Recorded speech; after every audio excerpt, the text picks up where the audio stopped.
E olha só que loucura isso aqui, hein?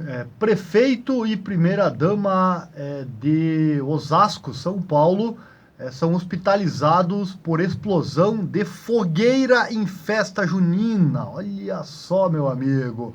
Vamos trazer essa informação na íntegra para você. Comando da Madrugada e informação. Isso eu não tinha visto ainda, meu amigo. Olha só, o prefeito de Osasco, Rogério Lins, e a primeira-dama Aline Lins, né, foram então atingidos na noite de ontem, sexta-feira, dia 28, pela explosão de uma fogueira. No momento do acidente, ele segurava uma tocha para acender a fogueira. Ele e a primeira-dama, né, ele e a esposa, no evento chamado Arraiá do Servidor, na Arena VIP, na Avenida Visconde de Nova Granada, em Osasco, na Grande São Paulo. O prefeito e a primeira-dama estavam acendendo a fogueira.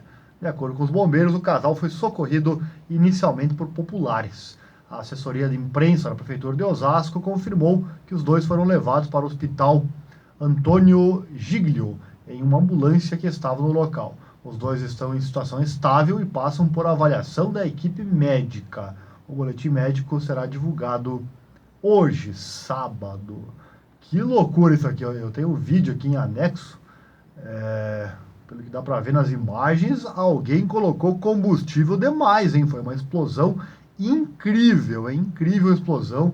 Devem ter se queimado bastante. Aí o prefeito, então, e a primeira-dama lá de Osasco, São Paulo. Por isso, cuidado. Vou mexer com fogo, meu amigo.